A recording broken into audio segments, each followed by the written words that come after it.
ఆరాధనకి చేరి వచ్చినటువంటి దేవుని పిల్లలందరికీ కూడా క్రీస్తు పేరట శుభాభివందనాలు తెలియజేసుకుంటూ ఉన్నాం. అందరికీ వందనాలు. దేవునికి స్తోత్రం కలుగును గాక. ఈ రోజున కూడా మనం ఒక చక్కటి విలువైనటువంటి మాటలను మనం ఆలోచిద్దాం. అది కొత్త వస్తున్న వాళ్ళకి కొంచెం పాల వంటి వాక్యంగా అనిపించే విధంగా ఉంటుంది. కానీ ఈ రోజును కూడా జాగ్రత్తగా ప్రాముఖ్యమైన విషయాలు మనం ఆలోచిద్దాం. అదేంటంటే, మీకు ఒక ప్రశ్న నేను వేస్తున్నాను. మీకు ప్రశ్న వేస్తున్నా, మీరందరూ నాకు ఆన్సర్ చేయాలి. దాన్ని ఏంటంటే, దేవుని సన్నిధికి లేదా మందిరముకు మీరు ఎందుకు వస్తున్నారు, లేకపోతే ఎందుకు రావాలి? పోయిన వారం మనం ఏమన్నామంటే, దేవుణ్ణి మీరు ఎందుకు నమ్ముకున్నారు, దేని కొరకు నమ్ముకున్నారు, ఆయన్ని ఎందుకు విశ్వసించారు అనే విషయాలను మనం చెప్పుకున్నాం కదా. ఈ రోజున దేవుని సన్నిధికి ఎందుకు వస్తున్నారు, మీరు దేని కొరకు వస్తున్నారు, ఎందుకు రావాలి, దేవుని మందిరానికి ఎందుకు వస్తున్నారు? మీకే ప్రశ్న, సమాధానం ఆన్సర్ చెప్పండి. మీరు ఎందుకు వస్తున్నారు?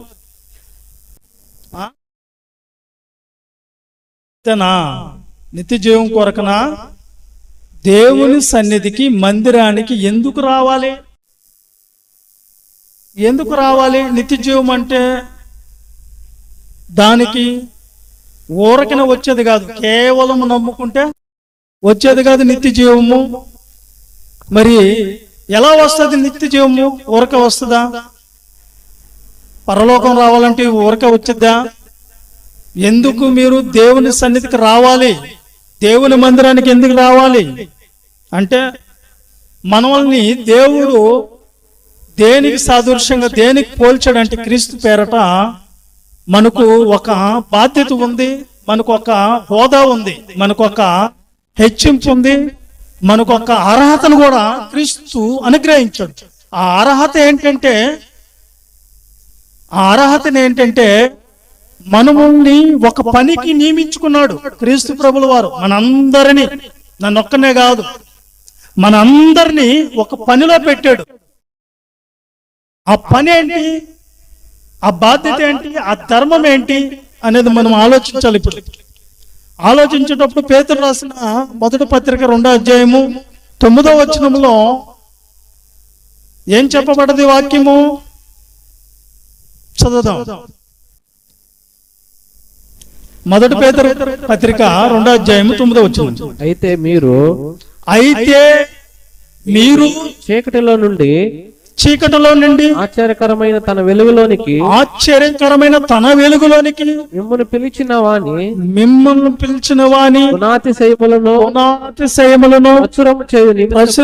చేయు నిమిత్తము ఏర్పరచబడిన వంశమును, రాజులైన యాజక సమూహం మీరంతా కూడా.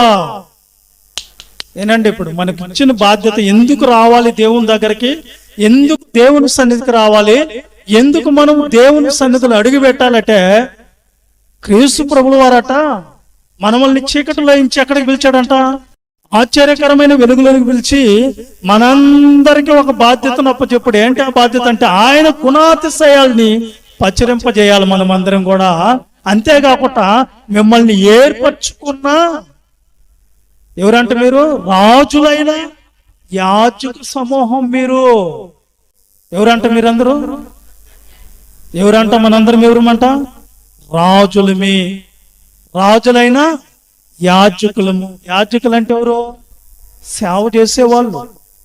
ప్రత్యక్ష గుడారము నియమించినప్పుడు లేవీలందరూ కూడా యాజకత్వం చేయాలడా. దేవుని మందిరములో ప్రతి పరిచర్య కూడా వాళ్ళకు అప్పచెప్పబడ్డది.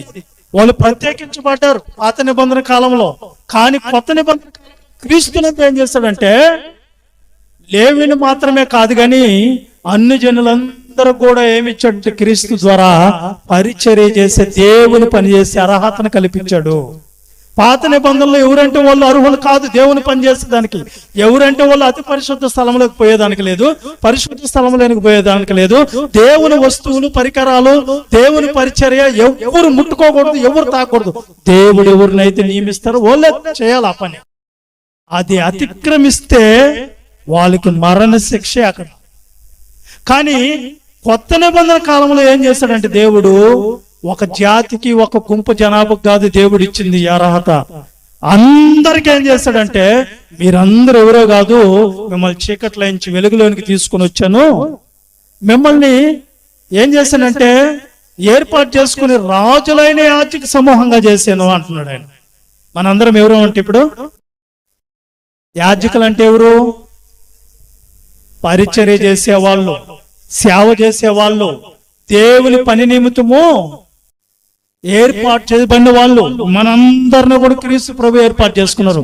ఎందు నిమిత్తమో, ఏం చేసే నిమిత్తమో, ఎందుకు అంటే దేవుని సన్నిధానంలో ధర్మాన్ని, ధర్మ విధులను, లేకపోతే నీ ధర్మమును నువ్వు పాటించాలి, లేకపోతే నీకు ఇచ్చిన బాధ్యతను నువ్వేం చేయాలి? నెరవేర్చాలి. నీ బాధ్యతను నువ్వేం చేయాలట?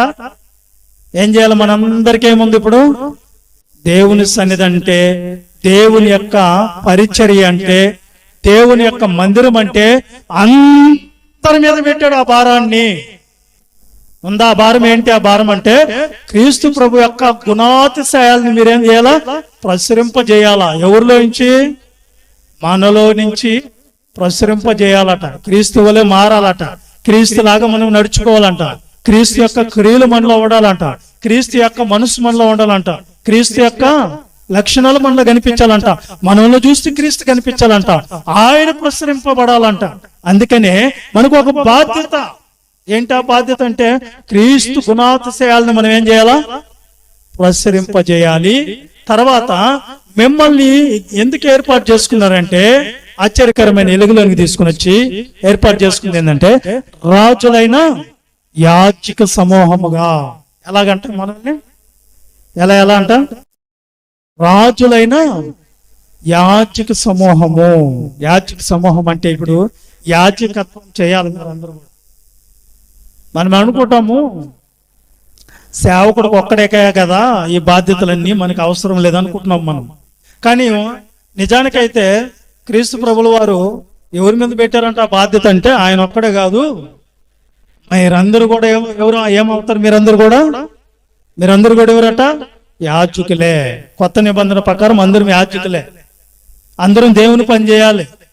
ఆయన ఒక్కడే మోసుకుంటాడు ఆయన సిలువ అంటే నువ్వు సిలువను పక్కన పెట్టి డొంక తిరగకూడదు, తప్పించుకునే మార్గాలు ఎత్తుకోకూడదు. దేవుని పని పరిచర్య ఉందంటే వాళ్ళు ఎవరో చేసుకుంటారులే, నాకు లేదు ఆ బాధ్యత అనుకోకూడదు. అర్థమవుతుందా? ఎందుకు వస్తున్నారు మీరు? దేవుని సన్నిధికి ఎందుకు రావాలి? బాధ్యతతో రావాలంటున్నాడు ఆయన. ఎందుకు రావాలంట మనం? ఎందుకు రావాలి దేవుని దగ్గరికి?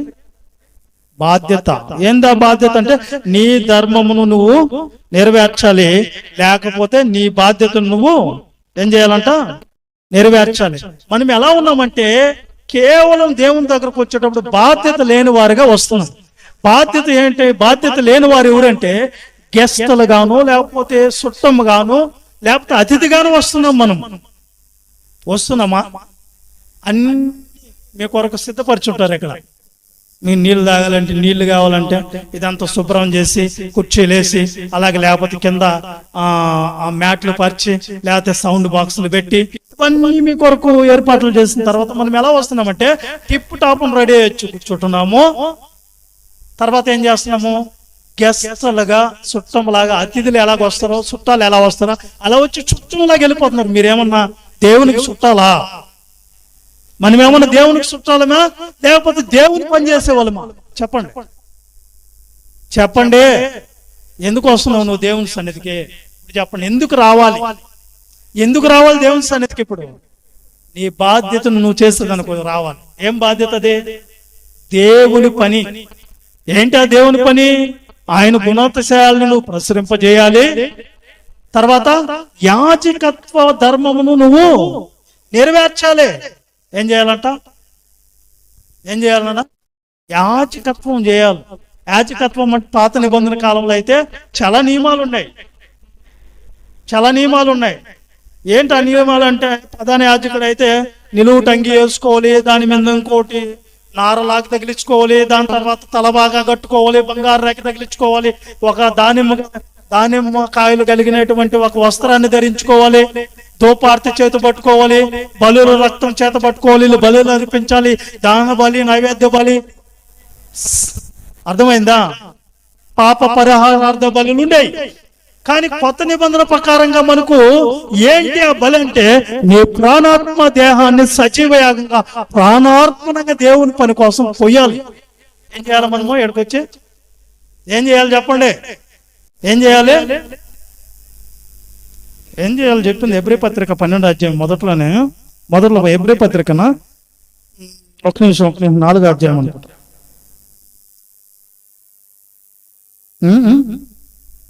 సజీవ యాగంగా మీ శరీరాన్ని, రోమాపత్రిక చూడండి, త్వరగా చదవండి. సజీవ యాగంగా మీ శరీరాల్ని ఏం చేయాలంట? ఆయనకి సమర్పించుకోవాలంట, ప్రాణార్పణగా పోయబడాలంట. ఏం చేయాలంట? 4:12 ఎబ్రీ పత్రిక చూడండి. ఎందుకనగా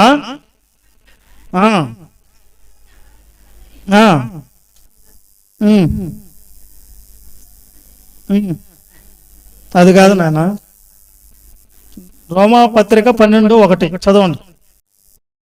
రోమాపత్రిక 12:1.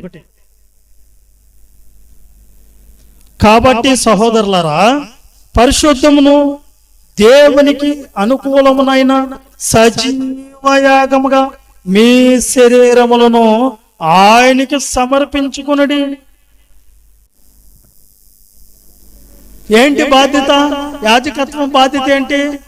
ఆ రోజుల్లో బలులు అర్పించారు, ఓకే, పాత నిబంధనలో. కానీ కొత్త నిబంధనలో మన పని ఏంటి అంటే, మనం ప్రాణం పోతున్న యాగముగా మనం దేవుని పని కోసము ప్రాణాన్నైనా సరే లెక్క చేయకుండా దేవుని పనిని నెరవేర్చాలి. ఇది బాధ్యత. ఏం బాధ్యత నాన్న? ఏం బాధ్యత? అది నీకు ఇచ్చిన బాధ్యత. ఏంటి ఆ బాధ్యత చెప్పండి? ఏంటి? ఎందుకు రావాలి దేవుని సన్నిధికి? ఎందుకు వస్తున్నారు చెప్పండి? ఎందుకు రావాలి? బాధ్యతగా రావాలి. ఏంది ఆ బాధ్యత? ఏంటి? దేవుని పని నిమిత్తము మన ప్రాణాత్మ దేహాలు సజీవ యాగంగా. నీకు బలము లేదు అనకూడదు. నీ పూర్ణ బలముతో, నీ పూర్ణ ఆత్మతో, నీ పూర్ణ ఏం చేయాల శక్తితో నీ దేవుడైన యెహోవాని నువ్వేం చేయాలా? సేవించాలి. నువ్వు ఏం చేయాలంట? ఏం చేయాల? ప్రాణాత్మ దేహాలు ప్రాణం పోయేంత వరకు దేవుని పనిలోనే బ్రతుకుట క్రీస్తు చావైతే లాభం అన్నట్టుగా చేశారు పౌలు గారు దేవుని పని. మనం ఎలా చేస్తున్నాము దేవుని పని? అతిథులుగా వచ్చి కూర్చొని మర్యాదలు చేస్తేనే ఈ సంఘానికి వస్తాము. మర్యాదలు చేయకపోతే మనం రాం. మనల్ని గౌరవిస్తేనే మనం వస్తాము, గౌరవించకపోతే మనం రాం. అంతే కదండి. మనకి ఏదన్నా ఇస్తేనే వస్తాము, ఈకపోతే రాము. కొన్ని సంఘాలు ఎలా ఉన్నాయంటే, సేవకులు కొన్ని ఆశలు పెట్టి వాళ్ళని రప్పించుకుంటున్నారు. దినుసులు, ఆవాలు, నూనె డబ్బాలు వేస్తున్నారు. కొంతమంది బెడ్షీట్లు, చీరలు, పంచులు, టవళ్ళు ఇస్తున్నారు. కొంతమంది దేనికోసమో ఆశలు పెట్టి సెలవులు ఇలాంటివన్నీ ఇస్తున్నారు. వీటి కొరకు దేవుణ్ణి నమ్ముకొని దేవుని సన్నిధికి రాకూడదు. నువ్వు ఎందుకు వెళ్తున్నావు దేవుని సన్నిధి కంటే, ఇదిగో అక్కడికి వెళ్తే పాస్టర్ గారు నెలకు 500 ఇస్తున్నారు మాకు అనే దానికి వెళ్ళకూడదు. అర్థమైందా? లేదా సమయానికి రెడీ వచ్చి ఊరకే కూర్చొని వెళ్ళిపోయే వాళ్ళని కూడా దేవుడు ఇష్టపడు. అది బాధ్యత కాదు. నువ్వు వచ్చి ఒక బాధ్యతగా ఇక్కడ చేయాలా. ఏంటి ఆ బాధ్యత చెప్పేదా? మన కుటుంబాలు, మనకంతా కుటుంబాలు ఉన్నాయా లేదా? ఉన్నాయా? మన కుటుంబాలు ఉన్నాయా లేదా? ఉన్నాయి. మన కుటుంబాల్లో ఉదయం లేచి భార్య బాధ్యత భార్య చేస్తుంది, భర్త బాధ్యత భర్త చేస్తారు, పిల్లల బాధ్యత పిల్లలు చేస్తారా లేదా? తల్లిదండ్రుల బాధ్యత తల్లిదండ్రులు చేస్తారా లేదా? ఏనా అంటున్నారా? చేస్తారా లేదా? చేస్తాం కదా. ఆ చిన్న కుటుంబాలనే అంత విధిగా మనం ఒక్కొక్క బాధ్యత చేస్తున్నామంటే దేవుని సంఘం అనేది ఏంటంట? దేవుని ఇల్లు. దేవుని సంఘం అనేది ఏంటంట? దేవుని ఇల్లు. దేవుని ఇల్లు పెద్ద కుటుంబం, కుటుంబాలన్నీ కలిసి వచ్చే కుటుంబం. ఈ కుటుంబంలో మనందరం కూడా ఏం చేయాలి? మనందరం కూడా ఏం చేయాలి చెప్పండి? ఏం చేయాలి? బాధ్యతగా పని చేయాలి. అందరు కలిసి. మన కుటుంబాల్లో ఒక ముగ్గురు నలుగురు పిల్లలున్నా లేకపోతే పెద్దలున్నా ఎవరున్నా సరే తల్లిదండ్రులు కానీ తల్లి కానీ పిల్లలకి ఏం చెప్తుందండి? పనే చేయకుండా దీన్ని పొనుకుంటే ఏం చెప్తారు వాళ్ళు? ఏమంటారు? తిడతారా లేదా? బట్టలు ఉతకొచ్చు కదా, ఒకళ్ళు జిమ్మొచ్చు కదా, లేకపోతే అంట్లు గడగచ్చు కదా. ఊరకన పొనుకుంటే ఎట్లా ఒప్పుకుంటారా? ఒప్పుకోరు. అక్కడ ఒప్పుకోరు. చిన్న కుటుంబాల్లోనే చిన్న చిన్న పనులకే మనం బాధ్యత వహిస్తాం వాళ్ళకి భయపడి. అలాంటప్పుడు దేవుని కుటుంబం అనేది ఇంకా ఎంత భయభక్తులతో మనం చేయాలి చెప్పండి? ఇంకా ఎంత బాధ్యతగా తీసుకోవాలి చెప్పండి? ఏ విధంగా ఉండాలంటే సజీవ యాగం. మన ప్రాణం పోతున్నా సరే సంఘక్షేమం కొరకు మనం ఏం చేయాలి? ప్రాణం పోతున్నా పని చేయాలి. పని చేస్తున్నామంటే ఏంది దాని అర్థం? కుటుంబం నడిపించబడాలంటే మనందరం కూడా ఏదో ఒక పనికి వెళ్ళి దాన్ని పోషించబడేదానికి మనము సకల విధాలుగా రెక్కలు ముక్కలు చేసుకొని దొక్కలు కట్టుకొని అయినా సరే దొక్కలు పగలేటట్టుగా ఏం చేస్తాము? పని చేస్తాం అక్కడ కదా. మరి దేవుని కోసం ఎందుకు చేయలేకపోతున్నారు? ఒక శరీరం కోసం పోషించబడేదానికి ఎంత కష్టపడుతుంటే అనేక ఆత్మల రక్షణ పొందేదాని కొరకు, అనేకరిని వెలుగులోకి తీసుకొని వచ్చేదాని కొరకు, అనేకరిని నిత్య జీవం చేర్చేదాని కొరకు మన మీద దేవుడు ఎన్నో కలలు కన్నాడు. నువ్వు వస్తే అనేక మంది మారతారేమో, నువ్వు వస్తే పని జరుగుతుందేమో, నువ్వు వస్తే ఆయన ఉద్దేశాలు నెరవేరుస్తావేమో, నువ్వు వస్తే ఆయన కోసం బ్రతకతావేమో అని దేవుడు ఎన్నో ఆశలు నీ కోసం కలలుగానే ఉన్నాడు కదా. మరి ఎందుకు శరీర సంబంధమైన వాటి కోసమే బతుకుతారా? ఫిలిప్పీ పత్రిక 2:21 ఏమంటుంది బైబిల్? పత్రిక 2:21 ఈ హెచ్చరికలు సంఘానికి కావాలి. దేవుని సన్నిధికి మీరు ఎందుకు రావాలో, ఎందుకు వచ్చారో కూడా తెలుసుకోవాలి. చదువు. అందరూ ఫిలిప్పీ పత్రిక 2:21 అందరూ తమ సొంత కార్యములనే తమ సొంత కార్యములనే చూచుకొనుచున్నారు. క్రీస్తు కార్యములను చూడరు. యేసుక్రీస్తు కార్యాలు చూడటం లేదో చాలు. ఏం చెప్పండి నాయన? బైబిల్ ఏం రాస్తుంది? అందరూ తమ సొంత కార్యములను చూసుకుంటున్నారు కానీ ఎవరి కార్యాలు చూడటం లేదంట. యేసుక్రీస్తు కార్యాలు ఏంటి అని గుణాతిశయాలను ఏం చేయాలి? మనము ప్రచురింపజేయాలి కదా. సంఘానికి క్షేమాభివృద్ధి కలిగజేసే కుటుంబం అనేది బాగుండాలంటే అందరు కలిసి ఏం చేసుకోవాలి? దాన్ని ఏం చేసుకోవాలి? కుటుంబం అనేది బాగుండాలంటే అందరు కలిసి బాధ్యత వహించాలి కదా. ఒక సువార్త సభ పెట్టుకుంటున్నామంటే ఆ సువార్త సభ అంతా కూడా ఒకరి మీద పడిపోతుంది. అదే మనకు కార్యం చేయాలంటే అప్పు అయినా తెస్తావు, లేకపోతే ఎక్కడ తల తాకట్టు పెట్టైనా తెచ్చి కార్యాన్ని ముందుకు నడిపించుకుంటావు కదా. దేవుని కార్యం వెనక పడిపోతుంటే చుట్టంలాగా అతిథిలాగా చూస్తూ ఉంటావా? అలాంటప్పుడు దేవుడు నిన్ను ఎలాగ ఇష్టపడతాడు? దేవుని కార్యం చేసేదానికి మనము సజీవ యాగం, మీ ప్రాణమైన పోనివ్వండి మీరు చేయండి దేవుని పని అన్నప్పుడు, సజీవ యాగంగా దేవుని కోసం సమర్పించుకోవాలన్నప్పుడు ఎక్కడ సమర్పించుకుంటున్నాం? కనీసం చెమట పట్టకూడదు, బట్ట నలగకూడదు. అలాగున్నామా మేము దేవుని సన్నిధిలో? అలా ఉంటే ఎలాగా? కుటుంబం ఎలా నడుస్తుంది? ఎలా కార్యక్రమాలు జరుగుతాయి? కుటుంబానికి మనల్ని అందరినీ దేవుడు తీసుకుని వచ్చిందంటే యాజకత్వం చేయాలి. మీరు ఏం చేయాలి? మనందరమే సేవకుడు ఒక్కడే చేసుకుంటే మనకెందుకులే. ఒక గృహ కూడికి పోయినా, ఒక సువార్త ప్రార్థన కూడికి పోయినా, ఒక సువార్తకి వెళ్ళినా సేవకుడికి ఒక్కడికే పట్టిందా? మీకందరికి లేదా బాధ్యత? రావాలని లేదా? దేవుని పని చేయాలని లేదా? ఉందా లేదా? ఉంది. ఒక టీం, మీరు అంతా కలిసి ఒక టీం. సేవకుడు చేస్తున్నాడని సేవకుడికి ఎక్కువ ఇస్తాడా? మీరు చేయలేదని మీకు తక్కువ ఇస్తున్నాడా? అట్ట కాదు. అట్లా మీరు ఏం చేయాలంటే, దేవుని పని చేయాలంటే ఖచ్చితంగా బాధ్యతగా ఉండాలి. ఎక్కడన్నా గృహ కూడిక జరిగినప్పుడు ఖచ్చితంగా మనం ఏం చేయాలి? అందరం ఏం చేయాలి? అక్కడికి వెళ్ళాలి. పని అది, బాధ్యత అది. వెళ్ళాలి. అక్కడ అవసరమైతే పట్టాలు వేయమంటే పట్టాలు వేయాలి, లైట్లు కట్టమంటే లైట్లు కట్టాలి, బాక్సులు పెట్టమంటే బాక్సులు కట్టాలి, కుర్చీలు వేయమంటే కుర్చీలు వేయాలి, ఓడవండి చెమ్మండి అంటే చెమ్మాలి. తర్వాత అందరు కూర్చునేటానికి వసతులు ఏర్పాటు చేయాలి. అవసరమైతే ఇంకొకరిని పిలుచుకొని వచ్చి దేవుని వాక్యం వినిపించాలి. పని కదా, చెప్పండి. పనా కాదా? పనేనా కాదా? పనేనా? పని చెయ్యాలి. ఏం చేయాలి? మనందరం కలిసి పని చేయాలి. ఏం పని అది? దేవుని పని చేయాలి. మీరంతా కలిసి ఏం చేసుకుంటున్నారు? మీ సొంత కార్యములే చూసుకుంటున్నారు. ఏ సొంత కార్యములు అండి? సొంత కార్యములు అంటే ఏంటి చెప్పండి? సొంత కార్యములు అంటే ఏంటి?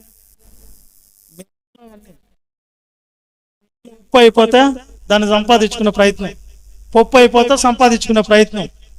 అర్థమైందా? మరి సంఘంలో ఏమన్నా అయిపోతే మనకు అవసరం లేదు. మంది కాదు అది, మనకి సంబంధం లేదు. అది మనకేం సంబంధమో అన్నట్లుగా ఉన్నారు కొంతమంది. అర్థమవుతుందా మీకు? అర్థమవుతుందా లేదా? అర్థం చేసుకుంది. కాబట్టి సొంత కార్యక్రమాలలోనే ఉన్నారు చాలా మంది. ఏం చేస్తున్నారంట? సొంత కార్యములో చేసుకుంటారు. బాధ్యత ఆడుంది మనందరికి. బాధ్యత ఆడుంది చెప్పండి. ఎందుకు రావాలి ఇప్పుడు దేవుని సన్నిధికి? ఎందుకు రావాలా? కూర్చొని వెళ్ళిపోయేదానికా? చెప్పండి. కూర్చొని వెళ్ళిపోయేదానికి వస్తారా, లేకపోతే మామూలుగా ఎందుకు వస్తారు? నేను కొనుక్కునే దానికి వచ్చావురా? కూర్చో, ముసలాడు అయిపోయినావు నువ్వా?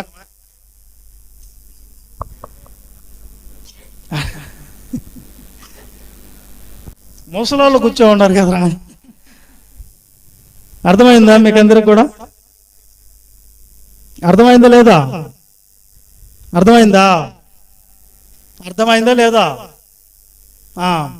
కాబట్టి మీరందరూ కూడా ఏం చేస్తున్నారు? మీ సొంత కార్యక్రమాలే చూస్తున్నారు. ఫోన్ ఇట్టి అక్క, నీ ఫోన్ లక్ష్మి అక్క, నీ ఫోన్ తీసుకో.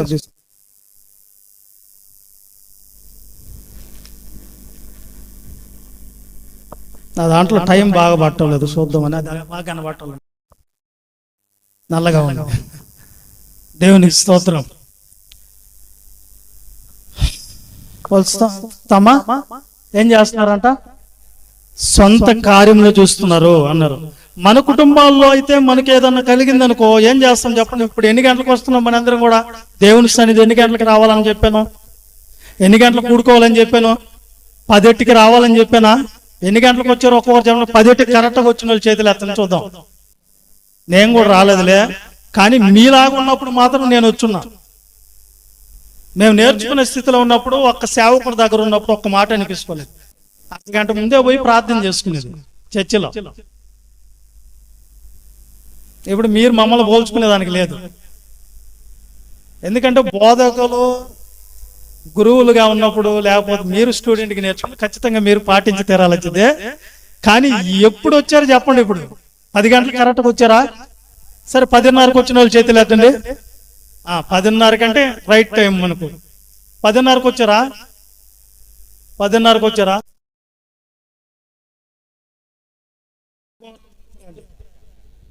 చూడండి, బాధ్యతగా ఉన్న వాళ్ళు అయితే ఖచ్చితంగా ఎప్పుడెప్పుడు దేవుని దగ్గరికి వెళ్తామో, ఎప్పుడెప్పుడు దేవుని సన్నిధిలో ఉంటామో అనిపిస్తుంది కదా. అవునా కదా? ఎప్పుడైనా కానీ మనం గమనిస్తే ఈ దేవుని కుటుంబంలో జరిగే కార్యక్రమాలకేమో వెనకడుగు వేసుకుంటామో, అదే బంధువులకి ఏదన్నా ఫంక్షన్ అయితే ఏం చేస్తాం చెప్పండి? ఎప్పుడు వెళ్తారా? పెళ్ళి అనుకోండి మన బంధువులకి, అది కూడా అనుకోండి ఎప్పుడు పోంటాం అక్కడికి? ఆ? మనకు బస్సులు ఉండవేమో, నైట్ వెళ్ళిపోయాడా దోమల చేత అయినా చీమల చేత అయినా కుట్టించుకొని అయినా ఏదో ఒక మూల ఉండైనా పెళ్ళి అయితే అటెండ్ అవుతాం కదా. మరి దేవుడి కార్యం దానికంటే గొప్పది కదా, దేవుని పని దానికంటే గొప్పది కదా, చెప్పండి, అవునా కాదా? ఒక ఫంక్షన్ ఉందనుకోండి, ఆ ఫంక్షన్ కూడా మనము 8 గంటలకు పోస్తాం అనుకోండి, ఎన్ని గంటలకు రెడీ అవుతాం అక్కడికి? ఎన్ని గంటలకు వెళ్తాం చెప్పండి? 8 గంటలకు బస్సు అంటే 7 గంటలకల్లా కరెక్ట్గా బస్సు కోసం వెయిటింగ్ చేస్తూ ఉంటాం కదా, అన్నీ రెడీ అయిపోయి. మరి దేవుని కోసం ఎందుకు ఉండకూడదు మనము? దేవుని పని అశ్రద్ధ, దేవుని కార్యం అశ్రద్ధగా చేయబడి ఏమవుతాడని రాయబడింది బైబిల్లో. ఇర్మియా గ్రంథం 48వ అధ్యాయం 10వ వచనంలో ఏం చెప్పబడదు చూడండి. దేవుని కార్యం, దేవుని కార్యక్రమం అది ఏదైనా సరే, ఆదివారము ఆరాధన అయినా సరే, మంగళవారం ప్రార్థన అయినా సరే, శుక్రవారం ప్రార్థన అయినా సరే, గృహ కూడికైనా సరే, అశ్రద్ధ నిర్లక్ష్యం దేవుడు అంటే నీకుందంటే వాళ్ళని ఏమంటుంది బైబిల్ చూడండి. ఇర్మియా గ్రంథం 48వ అధ్యాయం 10వ వచనంలో, యెహోవా కార్యములు అశ్రద్ధగా చేయవారు శాపగ్రస్తులు. దేవుడు ప్రార్థన అంటే నీకు నిర్లక్ష్యమా, అశ్రద్ధ అయితే నీకు శాపమే. దేవుడు అంటే అంత లేదా? దేవుడి పని అంటే అంత బాధ్యత లేదా? దేవుడు అంటే నువ్వు అంత సులకనా? మీరు ఒక మాట చెప్ప చూడండి మీ పిల్లలకి, మీ మాట వినకపోతే ఎట్లా ఉంటుందో? అరే బాను, మీ అమ్మ ఎప్పుడైనా చెప్పింది నీకు పలానా దగ్గర బావద్దని పొయ్యే ఉంటావు, నువ్వు ఏమన్నావు? అప్పుడు ఏమన్నావు నువ్వు? అంతేనా? అది కాదు, ఇంకో పదం కూడా వార్తలు, పొర బాగుపడవా? నేనే కాదు, పిల్లల్ని మనం ఏమంటాము? అశ్రద్ధగా చేస్తే, అశ్రద్ధ ఎలా ఉంటుందో తెలుసా? నిర్లక్ష్యానికి తప్పదు భార్య మూల్యము. ఏంటి ఆ నిర్లక్ష్యము? నువ్వు దేవునిని లెక్క చేయటం లేదు, దేవుని మాట అంటే నీకు లెక్క లేదు, దేవుడు అంటే నీకు భయం లేదు, దేవుడు అంటే నీకు ఉంది. మనమైతే ఏమంటాం? ఒళ్ళు ఎలా ఉంది అంటాం. ఒళ్ళు ఎలా ఉంది నీకు? మాట అంటాం లేదు. భర్త అయితే భార్యని ఏమంటాడు? ఎట్టుంది ఒళ్ళ? మాట అంటాం లేదా? ఏంది నీ మాట అనేది అన్నాం అనుకో, తలుపు సాట ఉంటుంది. ఏంది అదే? కుక్కను కొట్టే కర్ర అంటే సంగతి. ఆయన దగ్గర అంత అశ్రద్ధగా చూపించినందుకే ఏం చూపెట్టలే. గ్యాస్ మీద స్టవ్ వెలిగించి బయటకు పోయేలోకి అన్నం మాడిపోయింది. చూడు ఎట్లా ఉంటుంది పరిస్థితి. మాడిపోయింది అంటారా? తినమంటారా? దానికి అశ్రద్ధ. ఏంది అంత లెక్కలేంతనము? పిల్లలు అలా ఆడుకుంటా ఉండి దెబ్బ తగిలిసుకొని ఏంటి ఎవరిని తిడతారు? వచ్చా ఎవరిని? భార్యని. కూరలో ఉప్పు ఎక్కువైన ఎవరిని తిడతారు? నీకు అంత లెక్కలేదు అంటావు లేదా? ఇక్కడున్న మనుషులు ఫలానా దగ్గరికి వెళ్ళొద్దు, నా మాట ప్రకారం నువ్వు నేను గీత గీస్తే దాన్ని దాటి వెళ్ళొద్దు. దాటి వెళ్ళావా సరేలే అంటే, దాటి వెళ్ళావు అనుకోండి ఏమంటారు?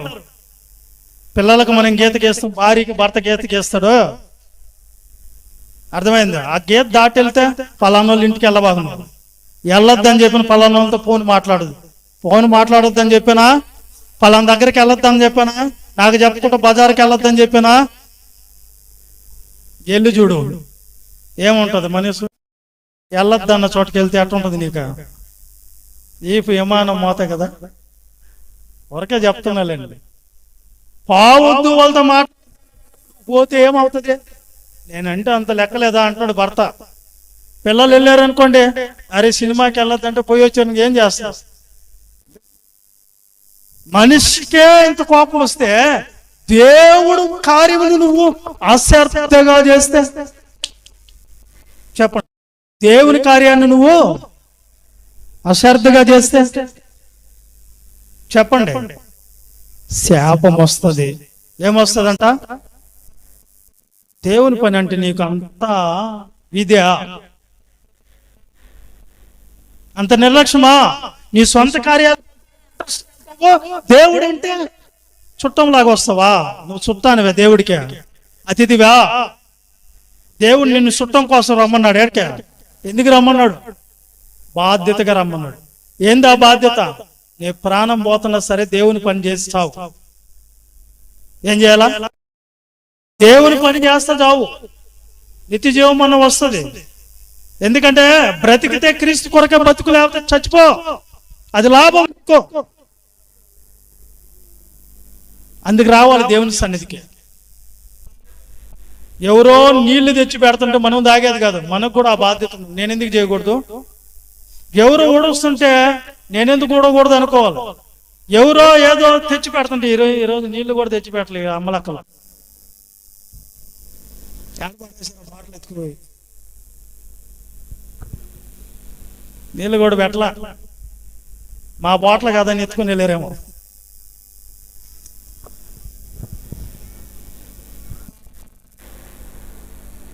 మనకి నచ్చితే చేద్దాం, మనం చేయొద్దు. సేవకుడు ఏమన్నాడు, మనం చేయొద్దు. మీరు వచ్చేది దేవుని కోసమా, దేవుని పని కోసమా, సేవకుడి కోసమా?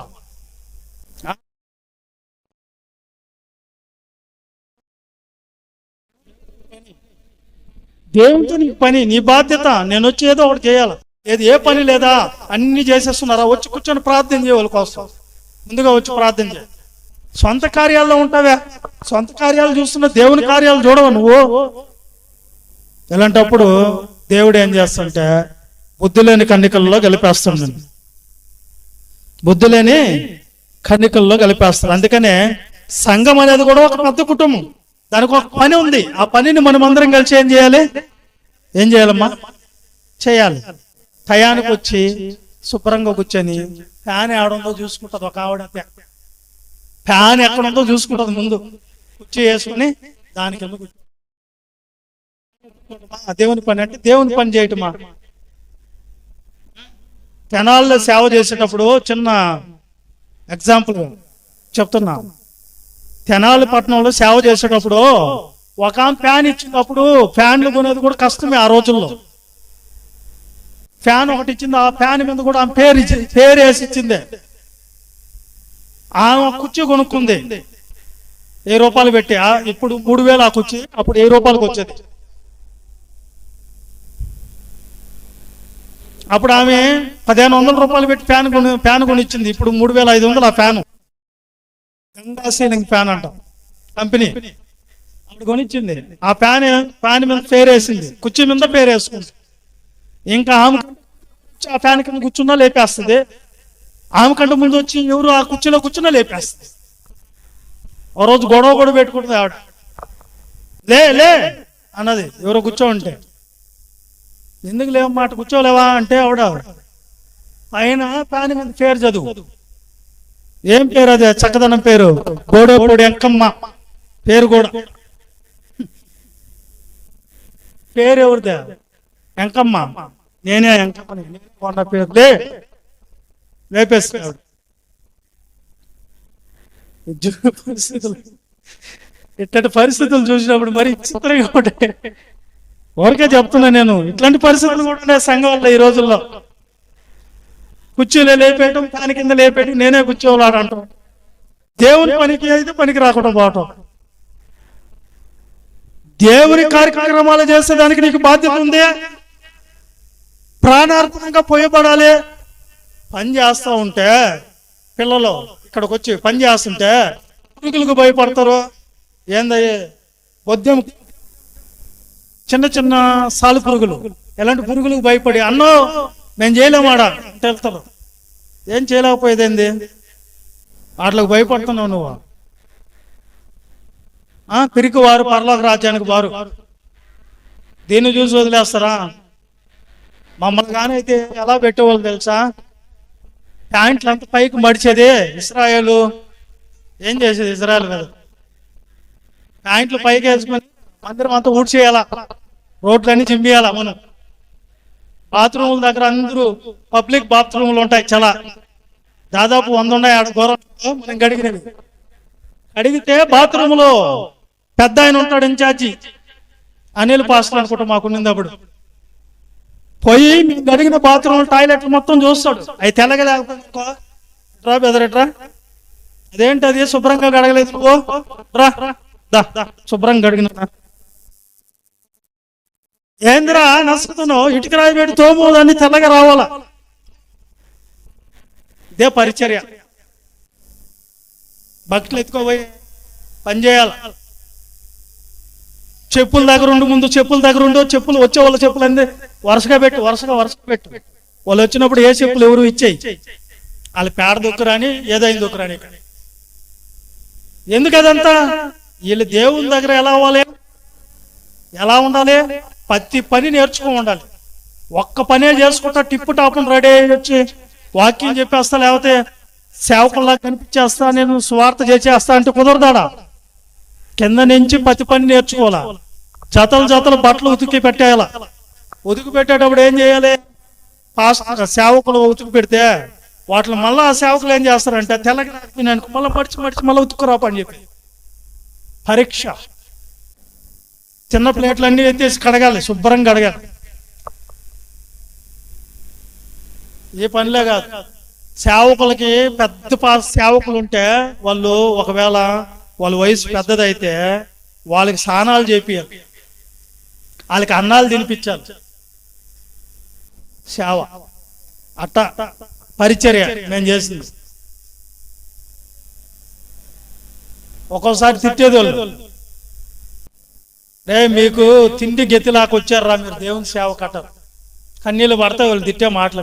అయినా విడిచిపెట్టేది నా దేవుని పని, విడిచిపెట్టకూడదు, దేవుణ్ణి మర్చిపోకూడదు. అర్థమైంది అనుకుంటా. కాబట్టి పరిచర్య బాధ్యతగా మనకి ఏదైనా అప్పచెప్తే దాన్ని బాధ్యతగా చేసేవాళ్ళు, బాధ్యతగా చేయాలి. ఇది దేవుని కొరకు చేస్తున్నాం, సేవకుడు కొరకు కాదు మీరు చేసేది. ఎలీ దగ్గర సమయాలు ఎలా చేశాడంట, ఎవరి కోసం చేశాడంట? ఎలీ దగ్గర యెహోవాకు పరిచర్య చేశాడట. ఎవరి దగ్గర? ఆయన దగ్గర ఈయన యెహోవాకు చేశాడు, కానీ ఆయనకని చెప్పలేదు. ఈ పరిచర్య అంతా కూడా ఎవరిది అనుకుంటున్నారు? ఈ మందిరం ఎవరిది అనుకుంటున్నారు? ఈ సేవ ఎవరిది అనుకుంటున్నారు? చెప్పండి, సేవ ఎవరిది? సేవ ఎవరిది? సేవ నాదా? కాదు. మీదా? కాదు. ఎవరిది? క్రీస్తుదిదే. ఆయన శరీరం క్షేమాభివృద్ధి కలగాలి, దీని కొరకు మనం ఉండేది, దాని పని జరిగించాలి. మనం అందరం కూడా జనరల్ గా మాట్లాడుకుంటున్నాం. ఎన్ని రోజులు ఆర్టీసీ బస్సును డ్రైవర్ అవుతుందా చెప్పండి? ఆర్టీసీ బస్సుని డ్రైవర్ తోలుతాడు, ఆయన చేతిలో ఉన్నంత వరకు. కానీ బస్సు అయిందా? ఈ సంఘాన్ని నడిపిస్తున్న సంఘం అయితే ఎవరిదే? క్రీస్తుదే. మంది కాదు, అది కాదు.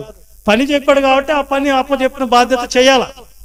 ఆ పనిని చేస్తున్నాం అంతే. మీరందరూ కూడా మీరే నిర్ణయించుకొని ఫలానా పని చేస్తాం, సంతోషపడతాం మేము.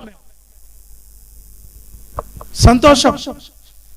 సంఘం అనేది సేవకుడిది కాదు, అందరిది, క్రీస్తుది. అందరం కలిసి దీన్ని ఏం చేయాలి? బాధ్యతగా దీన్ని చూసుకోవాలి, దీన్ని క్షేమాభివృద్ధి కలిగించే పనులు చేయాలి. ఏం చేస్తున్నారు మనందరం కలిసి? కుటుంబంలో ఏం లేకపోయినా కానీ మనం తెచ్చుకుంటాం కదా. దేవుని సంఘంలో ఏం లేకపోయినా కానీ మనకి ఎందుకు అనుకుంటాం? ఏంటి సొంత కార్యాలు చూస్తున్నా కానీ దేవుని కార్యాలు చూడరా? చెయ్యరా? చేస్తారా? చేయరా? చేసేవాళ్ళు చేతులు ఎత్తండి మొక్కరంతా. దేవుని కార్యాలు చేస్తాము. ఆ ఎత్తిన వాళ్ళందరిని ఫోటో కొట్టేసి రేపు మాత్రం చేయకపోతే నేను అడుగుతా. గృహ కూడుకుంది రమ్మంటే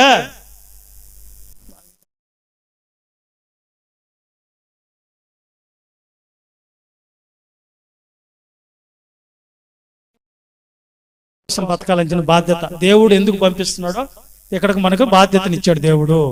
ఓకేనా? ఇప్పుడు ఎందుకు రావాలి? దేవుని సన్నిధికి ఎందుకు రావాలి మనము?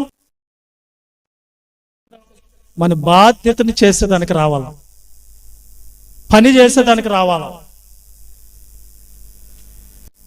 అమ్మాయి అర్థమైందా? వచ్చామా, కాళ్ళే ఆపుకున్నామా, కాసేపు కూర్చున్నామా, ఎప్పుడు ఆపుతారు అనుకున్నామా, వెళ్ళిపోయామా? ఇదే బాధ్యత అంటే. వస్తే బాధ్యత, చేస్తే బాధ్యత. చెయ్యాలి, చెయ్యాల. అవసరమైతే ఆర్థిక ఇబ్బందుల్లో సంఘం ఉంటే కూడా అందరం కలిసి ఆ సంఘాన్ని ముందుకు నడిపించుకోవాలి పిల్లలు. అందుకొరకు మనం ఏం చేయాలంట? సంఘానికి బాధ్యతతో రావాలి. బాధ్యత కలిగిన వాళ్ళనే దేవుడు కూడా రేపు ఏం చేస్తాడంట? పరలోకం తీసుకుంటాడు. బాధ్యత లేని, బుద్ధి లేని కన్యకలకి ఇవ్వాలా, బుద్ధి కలిగిన కన్యకలకే ఇచ్చింది పరలోకం అనేది గుర్తుపెట్టుకోండి. మొదటి బాధ్యత మొదటిది ఏంటంటే ఎందుకు రావాలి మనం అంటే, దేవుడి ఉద్దేశం ఏంటంటే, నీ ఉద్దేశం ఏమో వచ్చి వాక్యం వెళ్ళిపోయాలనే ఉద్దేశం ఉందేమో, దాని కొరకు కాదు. నువ్వు రావాల్సింది ఎందుకంటే పని చేసేదానికి రావాల, పని చేయాల. పని చేసేదానికి బాధ్యత మనకు ఉండాలి. అప్పుడు దాకా ప్రార్థనకు వచ్చామనేది అప్పుడప్పుడు ముగిచ్చేసేది, అది బాధ్యత కాదండి. ఓకేనా? రెండోది ఎందుకు రావాలి? రెండో పాయింట్ మాట్లాడడం. ఫస్ట్ పాయింట్ ఏంటంటే యాచిక బాధ్యత చేసేదానికి మనందరం రావాలి. మనందరం యాచికులైన రాజులైన యాచిక సమూహం అన్నమాట. మనందరం ఏం చేయాలి? బాధ్యతగా రావాలి, పని చేయాలి. ఓకేనా? గృహ కూడుకుందనుకో, అందరం వెళ్ళాలి, బాధ్యతగా వెళ్ళాలి. శుక్రవారం అనుకో, బాధ్యతకు రావాలి. శుక్రవారం కొంతమంది రావట్లేదు, రానోళ్ళకి ప్రభు బల్ల ఉండదు. దగ్గర నుంచి అటు చెప్తున్నారు, ఇస్తున్నారు అనుకోబాకండి. ఈ వారం క్షమిస్తున్నాం, వచ్చే వారం మాత్రం క్షమించేది లేదు, చెప్పేసా ముందుగానే. అయినా సరే రామనుకుంటే మీ ఇష్టమే. ఓకేనా? గృహ కూడికలు రావటం కొంతమంది. గృహ కూడికలకి ఎందుకు రారు? ఈ రోజు నువ్వు రాకపోతే రేపు అదే పేసి వాళ్ళు పెడతారు. మా ఇంటికి ఆవిడ రాలేదు కదా, మేము ఎందుకు రావాలంటారు. ఏదో పరిస్థితి బాగలేకపోతే తప్ప, అనారోగ్యం వస్తే తప్ప ఖచ్చితంగా అటెండ్ అవ్వాలి. సంఘం అయితే ఏం చేయాలి? అపోస్తుల బోధ యందు, సహవాసమందు, రొట్టె విరుచుట యందు, ప్రార్థించుట యందు ఎడతెగకూడదని ఉంది బైబిల్లో. మనం తెగిపోతుంటే ఏడ ఆజ్ఞ పాటిస్తున్నామో, ఆజ్ఞ అతిక్రమం ఏమవుతుంది? పాపం అవుతుంది. మీరు కూడుకోకపోతే పాపం అవుతుంది. కాబట్టి మీకు పరలోకం ఉండదు. ఓకే, రెండో పాయింట్ మాట్లాడుకుందాం. రెండో పాయింట్ ఎందుకు రావాలి అంటే, దిద్దుబాటు చేసుకున్న దానికి, మన జీవితాన్ని మనం దిద్దుకున్న దానికి రావాలి. ఎక్కడికి రావాలి? దిద్దుకోవాలంటే, చదువు దిద్దుకోవాలంటే పాఠశాలకు వెళ్ళాలి. అర్థమైందా? బతుకు దిద్దుకోవాలంటే ఎక్కడికి రావాలి? యేసుక్రీస్తు యొక్క పాఠశాలకు రావాలి. మీరందరూ ఇక్కడికి వచ్చి మనం ఏం చేసుకోవాలంట? ఇక్కడికి వచ్చి జీవితాన్ని దిద్దుకోవాలి. ఏం చేసుకోవాలి? మనందరం కూడా ఏం చేసుకోవాలి? కీర్తనల గ్రంథం ఎలా వస్తున్నారు? యెషయా గ్రంథంలో చూద్దాం ఒకసారి. యెషయా గ్రంథం 2వ అధ్యాయం 2వ వచనము 3వ వచనము. 2వ అధ్యాయము 2-3 వచనాలు చదువుకుందాం.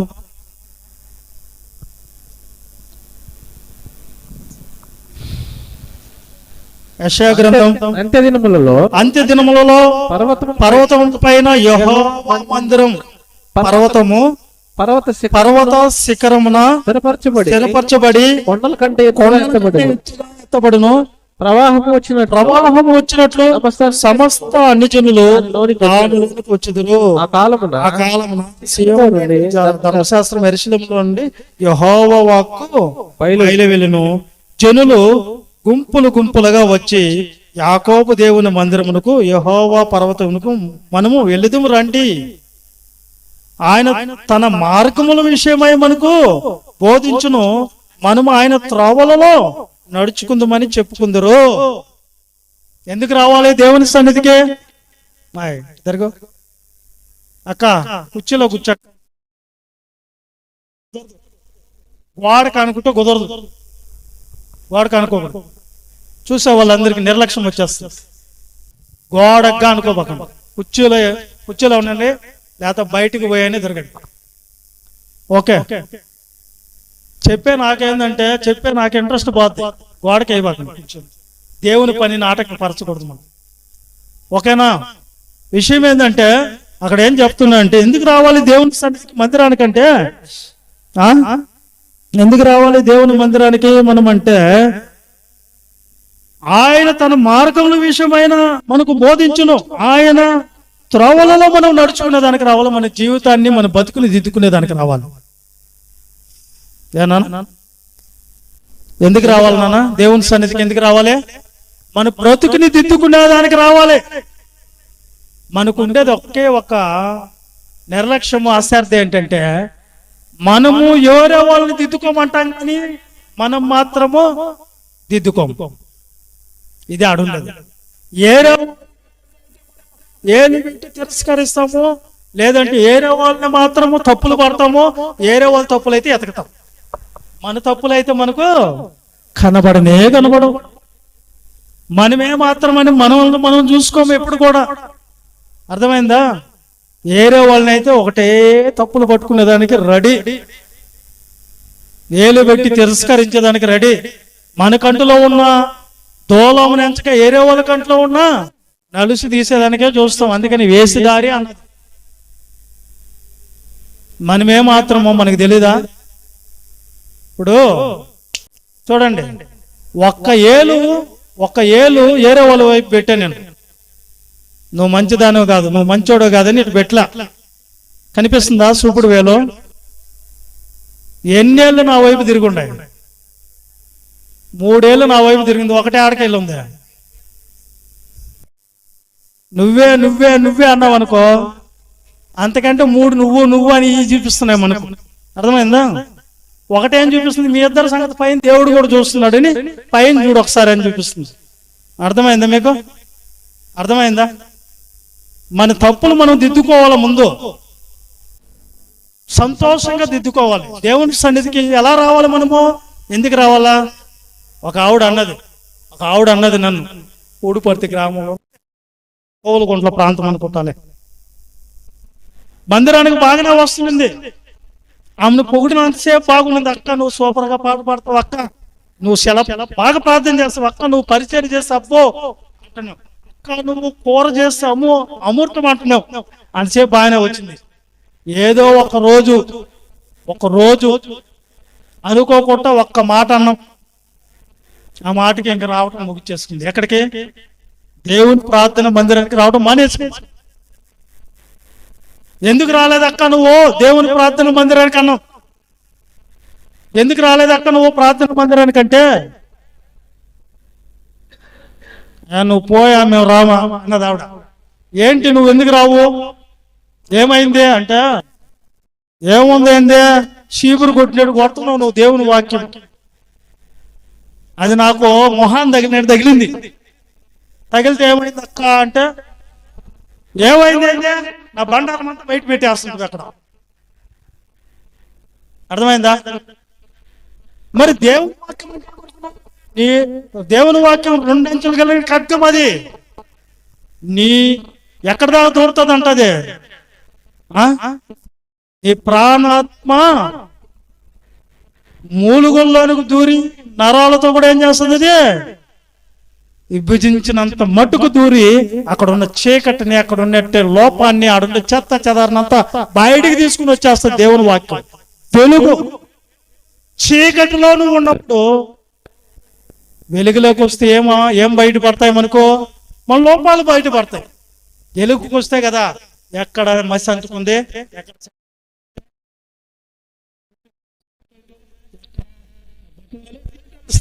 వెలుగులోకి వస్తే కదా మనం ఎవరు మనకి తెలుస్తాయా? చీకట్లోనే కూర్చో ఉంటే ఏం తెలుస్తాయి? మనం ఎవరు మనకి తెలియదు. అంతా బాగానే ఉంది అనుకుంటాం. నేను అంతా బాగానే ఉన్నా, నాకంటే ఏమి లేదు అనుకుంటాం. అదే దేవుని వాక్యం దగ్గర కూర్చో, దేవుని వాక్యం అద్దం లాంటిదంట. దాని దగ్గర కూర్చుంటే ఏం కనిపిస్తాయి మనకు? మన లోపాలు కనిపిస్తాయి. వాక్యం చెప్పేటప్పుడు లోపాలు బయటకు వస్తాయి. లోపాలు బయటకు వచ్చినప్పుడు ఏం చేయాలి? మనము దిద్దుకోవాలా, ఒప్పుకొని విడిచిపెట్టాలి. అవునయ్యా, నేను ఇక్కడ పొరపాటు ఉంది నాది. అవును, నేను మనిషిగా ఈ పొరపాటులో నేను ఉన్నాను. దయచేసి నన్ను దీంట్లో నుంచి విడిపించని ప్రార్థన చేసుకోవాలి. అలా చేయం కదా మనము, అలా చేయము. నువ్వు ఈ మాట అన్నావా వాక్యంలో, నేను రాను. దైవజనులు ఒకసారి వాక్యం చెప్తూ ఉన్నాడంట. చెప్తూ ఉంటే ఒక ఆయనకి చీపుడు తగిలేలేక ఈ చెంప తగిలేక ఈ చెంప తగిలిందంట. ఆ చెంప తగిలి ఇంకో కూర్చోలేక బైబిల్ ఆడబడేసి వెళ్ళిపోయాడు. దేవుని వాక్యం అంటే రెండంచెలు కలిగి ఖడ్గం, అండాలంటే హృదయాల్ని పగలగొట్టే శక్తి వంటిది.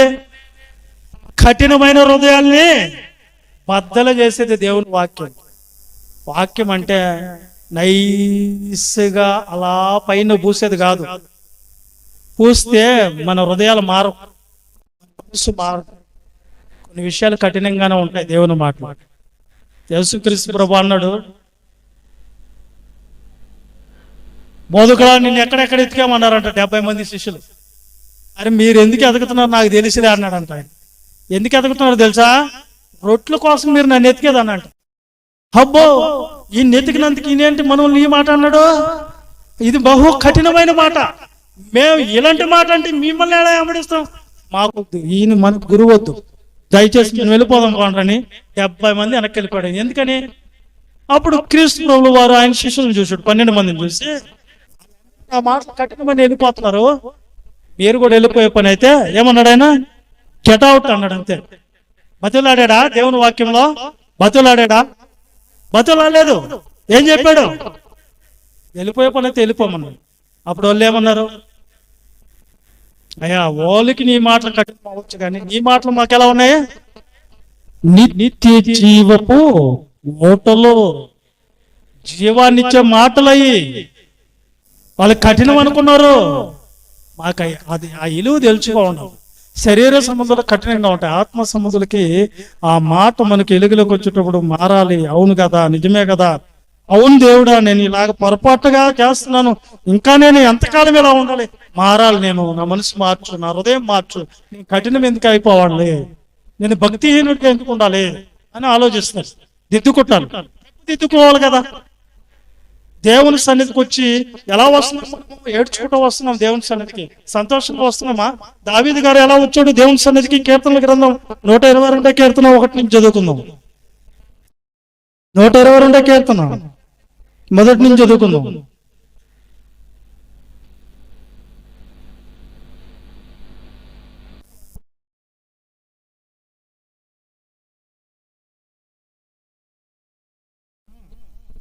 యెహోవా మందిరమునకు వెళ్ళుదుమని, యెహోవా మందిరంకు వెళ్ళుదమని జనులు నాతో అనినప్పుడు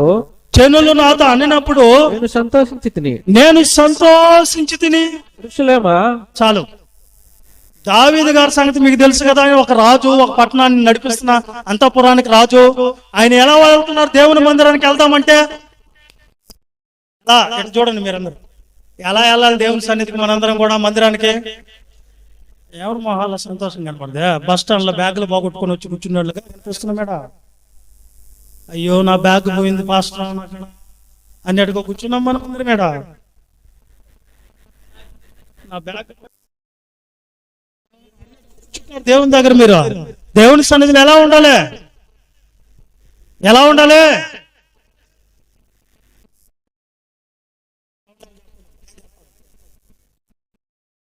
సంతోషంగా వెళ్ళాలి.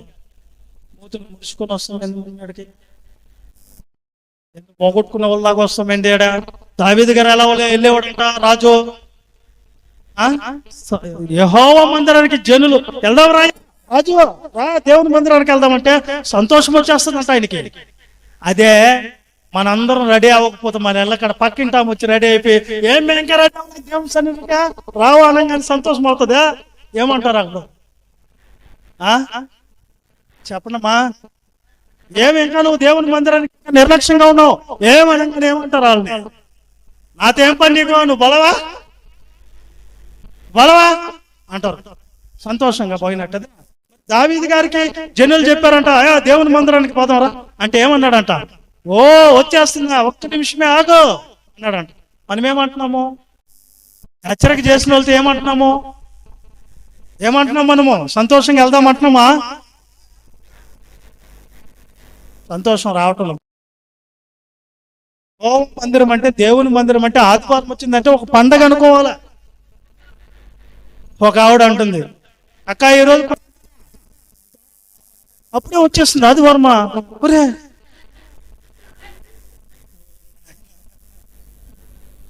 ఎప్పుడెప్పుడు ఆదివారం వస్తుంది అంటే, మీరు ఏమన్నా మెసేజ్ చెప్పేదానికి వాక్యాలు ఏరుకోవాలంటే మరి అప్పుడే వచ్చింది అనుకో, మేము అనుకోవాలి. అది మన్నే కదా వాక్యం చెప్పింది, అప్పుడే వాక్యం చూడాలి మనం అనుకోవాలా. మీకేముంది ఆడ? ఏం చేస్తున్నారు వారం అంతా? ఏం చేస్తున్నాం మనీశ్వరు? వారం అంతా ఏం చేస్తున్నాం? సోమవారం వచ్చింది, సోమవారం ఏం కూర వండుకోవాలమ్మే? ఈరోజు ఏం కూర తింటే బాగుంటుంది? సోమవారం ఆదివారం చికెన్ వండుకున్నాం, ఈరోజు ఏం తినాలి? చేప. మంగళవారం బుధవారం వస్తే, గురువారం వస్తే రసము, తాలింపు ఉంటాయి. దేవుడు ఆదివారం వస్తుందంటే మాత్రము రామ్య ప్రార్థన టైం అయిపోయిందా? ఆయన తిట్టింది ఎవరికి తెలియదా? మన వాళ్ళు పద్ధతులు. టయానికి వచ్చే వాళ్ళు ఎవరు చెప్పండి? రావట్లేదమ్మో. కాబట్టి ఆయన అంటున్నాడు, దిద్దుకునే దానికి రావాలి. ఆయన మార్గాల గురించి బోధిస్తారాడా? మనకి ఆయన మార్గాల గురించి తెలియపరచబడతాయి. అనేక మంది అన్ని జనులు వస్తారు అక్కడికి. రా దేవుని మందిరానికంటే మనం ఎలా వెళ్ళాలి? ఎలా వెళ్ళాలి? ఎలా వెళ్ళాలా? పక్కన వాళ్ళు చెప్పటం, మీరు చెప్పండి. దుఃఖంగా పోతాం. ఏడ సంతోషం వస్తుంది అక్క? ఏడ వస్తుంది సంతోషము? ఎవరినన్నా పిలిస్తే ఏమంటున్నారా? రామే టైం అయిపోయింది ఆదివారం అంటే ఏమంటున్నారు?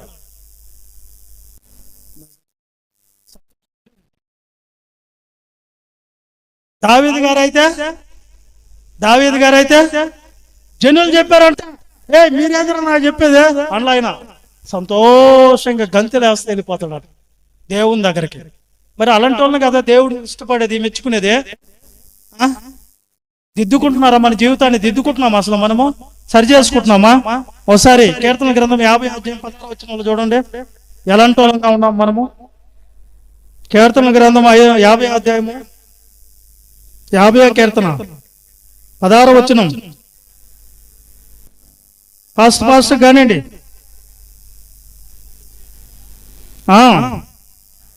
దేవుడు ఇట్లు సెలవిచ్చుచున్నాడు, నా కట్టడాలను వివరించుటకు నీకేం పని? నా నిబంధనలు నీ నోట. దిద్దుబాటు నీకు అసహ్యము కాదా? నీవు నా మాటలను నీ వెనకకు త్రోసి వేసిదవో. చాలు చూడండి, దిద్దుకోమని చెప్తే ఏం చేయాలి? మనం తప్పులు అందరూ చేస్తారు, తప్పుగా అందరూ మాట్లాడతారు, మోసమైన ఆలోచనలు కూడా వస్తాయి. కానీ మనకు దిద్దుకునే మనసు ఉందా? అన్నిట్లకంటే ఇంపార్టెంట్, ప్రధానమైనది ఏంటంటే, ఎవరన్నా మనతో మంచి మాట చెప్తే ఈయన దాని ప్రకారం మనం ఏం చేయాలి? దిద్దుకోవాలి, నేర్చుకోవాలి. అది మంచిదైతే.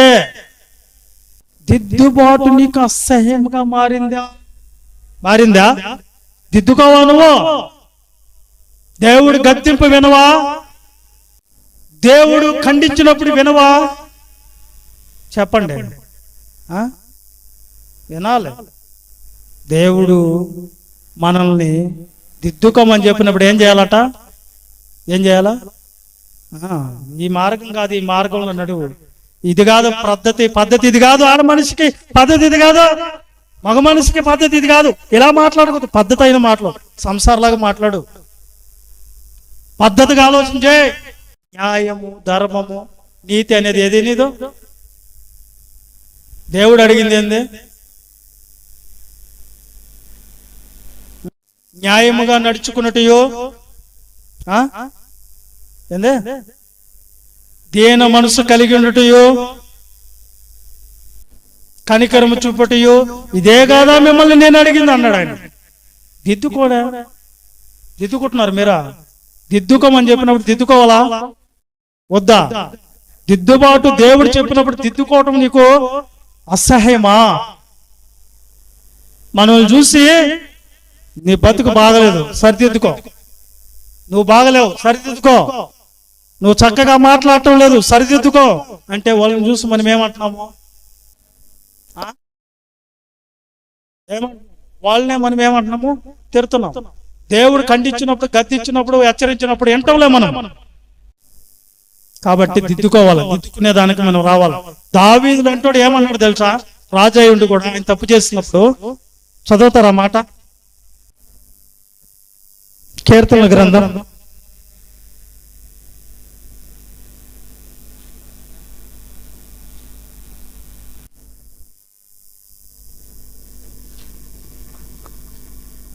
141 కీర్తన 5వ వచనం.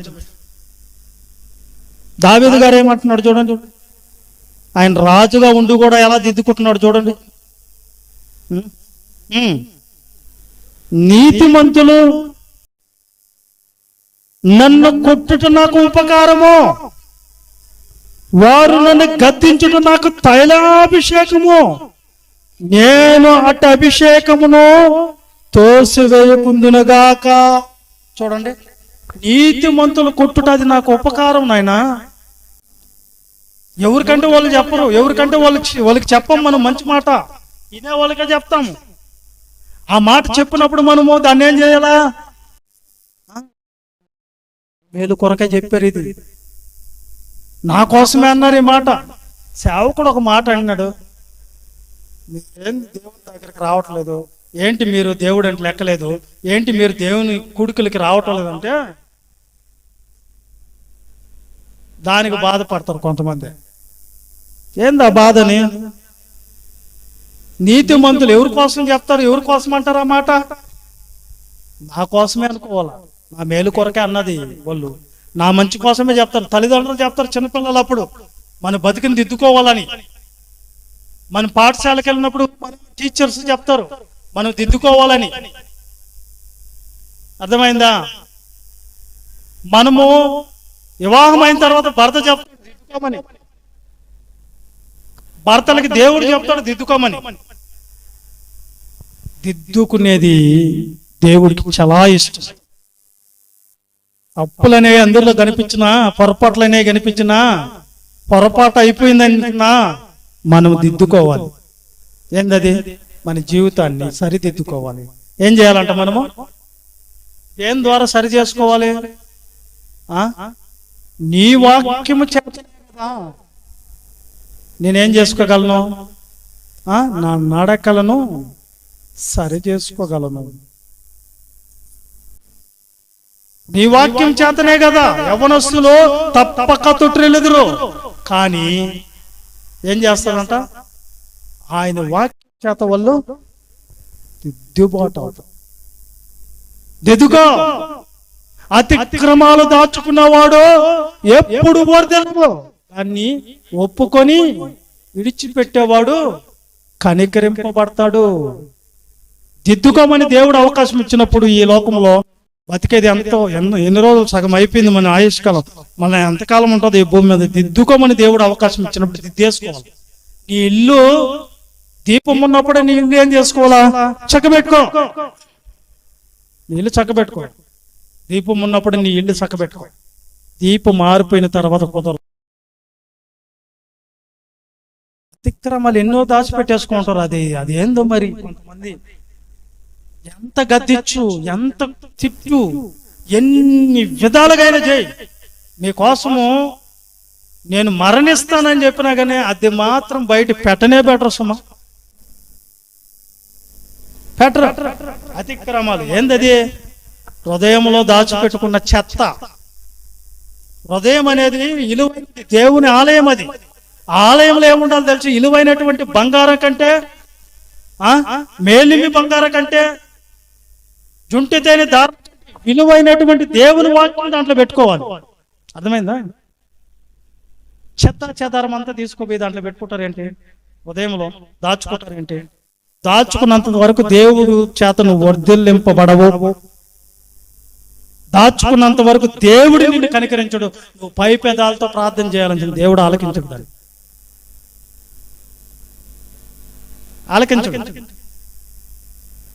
ఆలకించడు. ఎందుకంటే చెత్త నీ హృదయంలో ఉంది. ఏమనేసారు?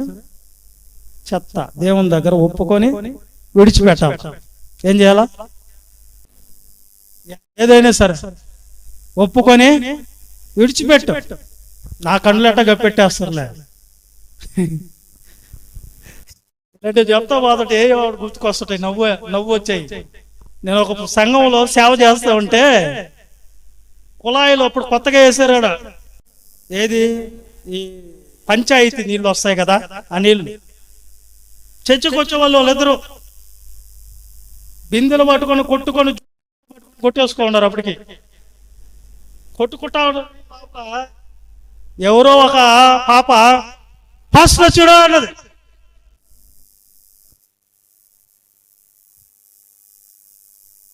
ధన జుట్లు వదిలేసుకొని ఆమె బిందె మీద ఏం కూర్చుంది, ఈ బిందె మీద ఆమె కూర్చుంది. ఇద్దరు మారిపోయినాయి మళ్ళా కంగారులో. నాకెందుకు గొడవ, నాది ముందు బింది, నేను ముందు పట్టుకోవాలా?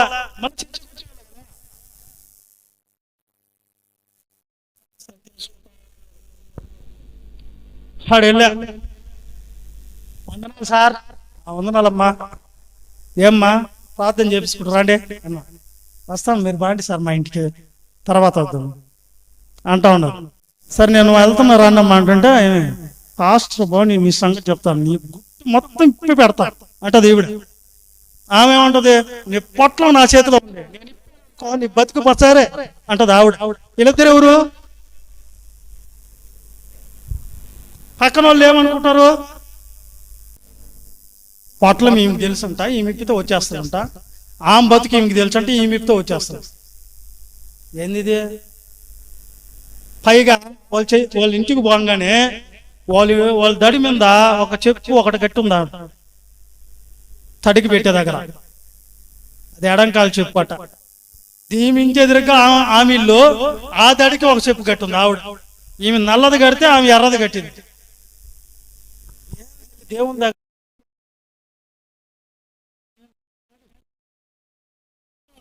చెప్పలేంది, చెప్తారా చెప్పరా? నేను చెప్పమండి. సేవకున్న మోసం చేశారంటే దేవుణ్ణి చేసినట్టు అన్న. వెంటనే ఏం చెప్పారు తెలుసా? అన్న ఏం లేదన్నా గొడవ వేసుకున్నాము ఆమెకి నాకు వల్ల.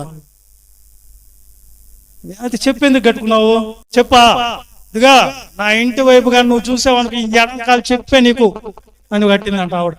సరే నా ఇంటి వైపు నువ్వు చూస్తే ఈ కుడికాలు చెప్పని ఆమె కట్టింది. ఎవరు బతికని దిద్దుకునేది ఇదే. దేవుని దగ్గరకు వచ్చి పాపాలు తగ్గించుకోవాలి, కానీ మన వాళ్ళు ఏం చేస్తున్నారు? పాపాలు ఇంకా ఏం చేసుకుంటున్నారు? పెంచుకుంటున్నారు, మూట కట్టుకుంటున్నారు. మోసుకోండి.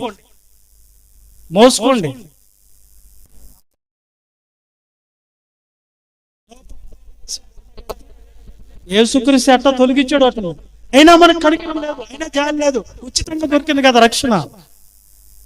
విలువ పెట్టి కొనుక్కునేదైతే మనకు దాని బాధ తెలుసుండేది.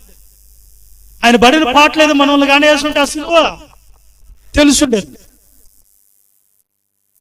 బాధ లేదు కదా, ఉచితంగా దొరికింది. అందుకని మనం దిద్దుకోం. ఏడుపు రాదు, బాధ కలగదు. క్రమాలు దాచుకుంటే వాళ్ళు అవి ఉన్నంత వరకు, ఆ చెత్త ఉన్నంత వరకు దేవుడు వాక్యం దాంట్లో నిలబడదు. ఎందుకు చెప్పదా? బీరువా లాకర్లో ఏం పెట్టుకోవాలి మనము? బీరువా లాకర్లో ఏం పెట్టుకుంటామా? మసుగుడ్డని పెట్టుకుంటామా? విలువైనవి పెట్టుకుందామా? మన హృదయం ఏంది? అన్నిటికంటే విలువైంది. దాంట్లో ఏముండాలి? వాక్యం పెట్టుకోవాలి. దిద్దుకో. ముందు నీ హృదయంలో ఉండే చెత్త తొలగించుకోవాలి. దాన్ని దిద్దుకో, నీ బతుకుని దిద్దుకో. ఎక్కడ తప్పిపోయావో ప్రకటన గ్రంథంలో అన్నాడు ఆయన, నీ క్రియలను నీ యొక్క పనులన్నీ కూడా నాకు తెలుసు, కానీ నీ మీద తప్పు ఒకటి మోపాలి. అదేంటంటే, మొదట నీకున్న ప్రేమను నువ్వు విడిచిపెట్టితివే. మొదట నువ్వు ఎక్కడ తప్పిపోయావు ఆ మొదట క్రియ పోయి చేసిరా. అంతేనా? మొదట నువ్వు ఎక్కడ తప్పిపోయినావు అక్కడి నుంచి సరి చేసుకుంటా తప్ప మళ్ళా నీ ఆత్మీయ స్థితి నిలబడదు, నీ ఆత్మీయ జీవితం నిలబడదు. నిలబెట్టుకో, దిద్దుకో. కంపు అయిన జీవితాన్ని యేసుక్రీస్తు ప్రభు తొలగిస్తామన్నా కానీ ఇంకా పట్టుకునే ఉండవు దాన్ని. ఆ కంపును వదలటంలా, హృదయంలోంచి బయటికి రావట్లా. ఒప్పుకొని విడిచిపెట్టే పోద్ది అది. నువ్వు ఒప్పుకోకపోతే అదే నేను నరకానికి ఇడ్చుకోపోద్ది. కొంచెం నిర్లక్ష్యం చాలు. ఏందంట? కొంచెం చాలు, ఒక్క నుప్పు రవ్వ చాలు, అడుగు అంతా తగులుకోపోదు. అలాగే నీ జీవితం అంతా తగలబడేదానికి ఒక్క తప్పు చాలు, ఆసనానికి ఇడ్చుకొని వెళ్ళిపోయి. ఒప్పుకో, విడిచిపెట్టు. ఒప్పుకోవా? కంపు ఒప్పుకోవా? ఒక కారులో ఓనర్ ఎక్కితే ఆ కారులో వాసన వస్తుందంట. ఏంద్ర వాసన వస్తుంది, ఎలికి చచ్చిపోయిన వాసన అని అంతే ఎతికితే ఆ కార్ డ్రైవర్ వేసుకున్న సాక్షులట. ఏంద్ర వాసన? సాక్షులే, ఉతుక్కోవాలి. దరిద్రుడా, ఎక్కడన్నా షూ షాప్ దగ్గర ఆపన్నట్టు పోయి ఆపాడు. ఆపినప్పుడు ఈయన పోయి డబ్బులు పెట్టి కొత్త సాక్షులు తీసుకుని చిడికిచ్చాడు. వేసుకున్నాడు. మళ్ళీ కారు ఎక్కి మళ్ళీ డ్రైవింగ్ చేస్తాను, వెళ్తాను. మళ్ళీ వాసన వస్తుంది. ఏదో ఇంకా వాసన వస్తుందంటే వీడు కొత్తవి అయితే వేసుకున్నాడు, కానీ పాతవి ఏం చేశాడు? ఆపర్లో పెట్టుకున్నాడు. ఏం చేస్తున్నాడు? ఆపరు. కంపు కొట్టేవి పడేరా, అందుకే కొత్తవి ఇచ్చిందంటే అట్లా ఆపర్లో పెట్టుకుంటా సార్. నేను కొంతమంది జీవితాల్లో వదిలేసుకోవాలని నువ్వు పూర్తిగా వదులుకోరు, అట్లనే కొంచెం పెట్టుకునే ఉంటారు, దాన్ని పట్టుకునే ఉంటారు. ఏమో ఏ రోజన్నా ఉపయోగపడతాయేమో. ఏం కంపు? ఆ కంపు ఎందుకో పెట్టుకునే ఉంటారు ఆపంలో. వదిలిపెట్టాను దేవుడు చెప్పిన వెంటనే దేవుని మాట కూడా. చెత్త ఉన్నంత వరకు కూడా దేవుడు సన్నిధిలో మనము వర్ధలము. అందుకే దావీదు గారు తప్పు చేస్తే నీతిమంతులు గద్దించారు. పోయి గద్దించినప్పుడు ఆ తప్పును ఒప్పుకొని దేవుని దగ్గర పశ్చాత్తాపన పొందాడు. మనకి ఆ పశ్చాత్తాపం ఏడ వస్తుంది? మనకు తప్పు నిరభ్యంతరంగా చేస్తున్నాం, ధైర్యంగా ఉంటాం. ఒప్పుకొని విడిచిపెట్టేది లేదు. విడిచిపెట్టు, దేవుడిని కనికరిస్తుంది. ఎంతకాలం అలా బతక?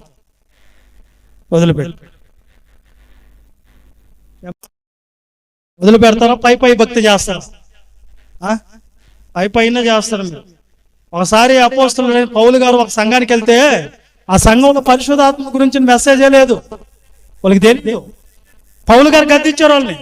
పరిశుద్ధాత్మ గురించి మీరు విన్నారా? పరిశుద్ధాత్మ గురించి విన్నారని మాకు తెలియదు. బాప్తిస్మం సరిచేసి మళ్ళీ గద్దించి సరిచేసి వాళ్ళు తప్పు దిద్ది సంఘాన్ని సరిచేసాను. తప్పు దిద్దే సేవకులు ఉండాలి, తప్పు దిద్దే తల్లిదండ్రులు ఉండాలి. తప్పు దిద్దకపోతే తప్పు పోతాం మనము. అర్థమైందా? చిన్న విషయం చెప్పమంటారా తప్పు దిద్దుకునేది? ఒక అతను రౌడీ అయ్యి గుండా అయ్యి పెద్ద టెర్రరిస్ట్ లాగా మారిపోయాడు. అతను స్మగ్లర్ లాగా మారిపోయాడు. ఆవిడ వాడిని తీసుకోపోయి ఒకరోజు ప్రభుత్వం పట్టుకొని చెరసాలు వేసి రేపు రోజున నీకు ఉరి శిక్ష ఖరారైందని చెప్తే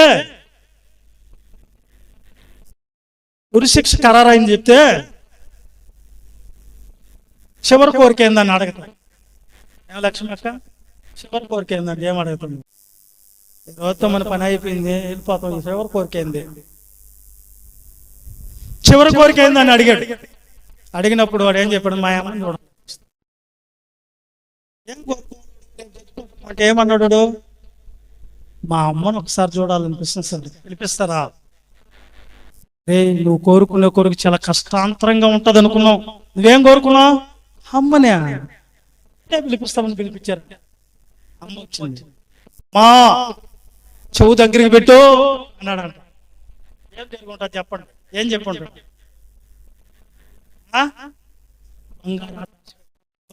అని చెప్పాడా? కాదు, చెవు పట్టుకుని కసకస కొరికేశాడు అట.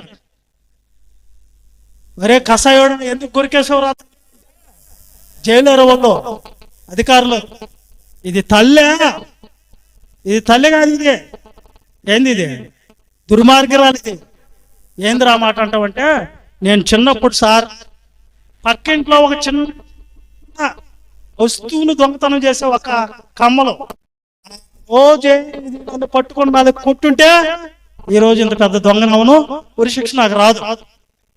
అర్థమైందా? ఆ రోజు ఏమన్నది? బంగారు కొండే నా నాయన, ఎంత తెలివి ఉందరని పక్కన కొట్టేసేది అన్నదట.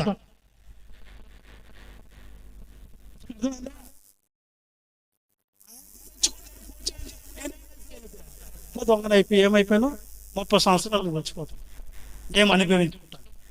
దీనికి కారణం ఎవరు? మా అమ్మాయి కదా, జడిపోయేదానికి మా అమ్మాయి. దిద్దుకోమని చెప్పేటప్పుడు దిద్దుకోవాలా. ఇప్పుడు మీరందరూ చెడిపోయేదానికి కారణం ఎవరు? సేవకుడు కదా, అంతే కదా.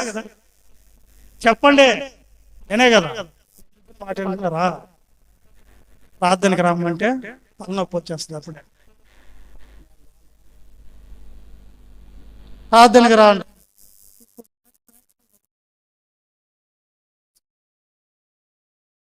ఏ బతుకా జీవితాంతమా దేవుని కోసం పోయేదిలే.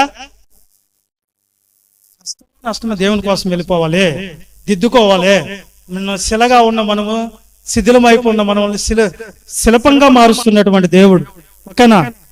అర్థమైంది అనుకుంటా మీకు. ఎందుకు రావాలి దేవుని సన్నిధికి? ఒకసారి చెప్పండి, ఎందుకు రావాలి దేవుని సన్నిధికి? మందిరానికి ఎందుకు రావాలి? ఏం బాధ్యత ఇది? ఏం పని అది చేస్తున్నారు మీరు ఎలాంటి వాళ్ళు నాకు బాగా తెలుసు. మీరు ఇనువారు మాత్రమే. ఎవరి మిల్ల ఇనే వాళ్ళకి రాదు, పరలోకం రాదు. ఇనే వాళ్ళకి రాదు, వాక్యాన్ని అనుసరించే వాళ్ళకి వస్తుంది. ఎవరికి వస్తుంది? అనుసరిస్తున్నారు మీరా, వింటున్నారు, బాగుంది అంటారు. మళ్ళీ ఆడకపోయేలేక చదువుకుండదు. అపోస్తుల కార్యాల్లో లేకపోతే యెషయా గ్రంథంలో ఆయన చెప్పాడు కదా, ఆయన మీరు పై పెదాలతో ఆయన్ని